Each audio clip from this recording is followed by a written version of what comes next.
Hi all, എല്ലാവർക്കും സാസ് പാരഡൈസിലേക്ക് സ്വാഗതം. ഞാൻ സജിത. നമ്മൾ ഇന്നിവിടെ സിമ്പിളായിട്ട് ചെയ്യാൻ പറ്റുന്ന ഒരു വർക്കാണ് പരിചയപ്പെടാൻ പോകുന്നത്. അതിനുവേണ്ടി ആദ്യം തന്നെ ഒരു സ്റ്റോൺ ചെയിൻ ഇതുപോലെ ഒട്ടിച്ചു കൊടുക്കുക.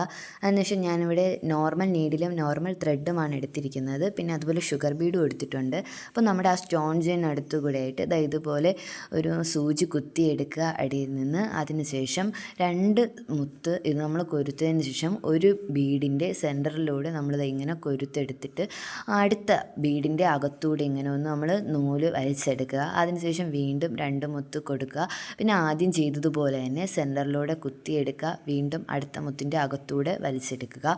ഇങ്ങനെ നമുക്ക് ചെയ്യാം. അടുത്ത രണ്ടാമതൊരു രീതി എന്ന് പറയുന്നത്, നമുക്ക് ആദ്യം മുത്ത് കോർത്ത് നമ്മളൊരു സ്റ്റിച്ച് അടിയിലോട്ട് കുത്തി ഇറക്കിയതിന് ശേഷം അതിൽ കുറച്ച് ഗ്യാപ്പ് ഇട്ട് നമ്മൾ അടിയിൽ നിന്ന് മുകളിലോട്ട് നൂല് വലിച്ചെടുക്കുക. അതിന് ശേഷം വീണ്ടും ഒരു മുത്തിനെ കോർത്ത് ആദ്യം സ്റ്റിച്ച് ചെയ്ത മുത്തിൻ്റെ അടുത്തുകൂടെ കുത്തിയിറക്കി എടുക്കാം. ഇങ്ങനെ 2 രീതിയിലായിട്ട് നമുക്ക് ഈ ഡിസൈൻ ചെയ്യാൻ പറ്റുന്നതാണ്. അതിനുശേഷം നമുക്ക് ഇതുപോലെ ഒന്ന് സിമ്പിളായിട്ട് കെട്ടിട്ട് കൊടുക്കാം. നല്ല സ്ട്രോങ് ആയിരിക്കും ഇങ്ങനെ ഇടുന്ന കെട്ട്.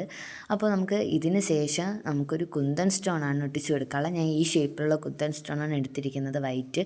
അപ്പോൾ അതിനുശേഷം നമുക്കത് ഇതുപോലെ ഗ്ലൂ ഉപയോഗിച്ച് ഒരു വി ഷേപ്പിൽ നമുക്ക് ഗ്ലൂ ഒന്ന് തേച്ച് പിടിപ്പിച്ച് കൊടുക്കാം. അതിനുശേഷം ഇതുപോലെ വി ഷേപ്പിൽ തന്നെ നമുക്ക് കുന്തൻ സ്റ്റോൺ ഒട്ടിച്ചു കൊടുക്കാം. ഈ ഒരു ഡിസൈൻ നമുക്ക് ഏത് ഡ്രസ്സിലായാലും നെക്കിലും സ്ലീവിലും ഒക്കെ വളരെ ഈസി ആയിട്ട് നമുക്ക് ടൈം ഇല്ലെങ്കിൽ പെട്ടെന്ന് ചെയ്തെടുക്കാൻ പറ്റുന്ന ഒരു വർക്കാണ്.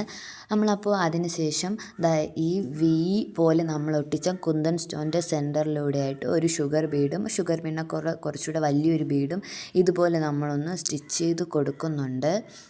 അതിനുശേഷം നമുക്ക് ഗ്യാപ്പുള്ള ഭാഗത്തും നമ്മൾ ചെയ്തതുപോലെ ഷുഗർ ബീഡും അതിനേക്കാളും കുറച്ചുകൂടെ വലിയ ബീഡും ഇതുപോലെ ഒന്നുകൂടെ സ്റ്റിച്ച് ചെയ്തെടുക്കാം. അപ്പോഴത്തേക്കും നമ്മുടെ ഡിസൈൻ ഇവിടെ കംപ്ലീറ്റ് ആവും. അപ്പോൾ ഈ ഡിസൈൻ എല്ലാവർക്കും ഇഷ്ടപ്പെട്ടെന്ന് വിചാരിക്കുന്നു. എങ്കിൽ ലൈക്ക് ചെയ്യുക, ഷെയർ ചെയ്യുക. ആണ് നമ്മുടെ ഡിസൈൻ്റെ ഫൈനൽ ലുക്ക്. അപ്പോൾ പുതിയൊരു വീഡിയോയുമായി വീണ്ടും കാണാം. എല്ലാവർക്കും നന്ദി.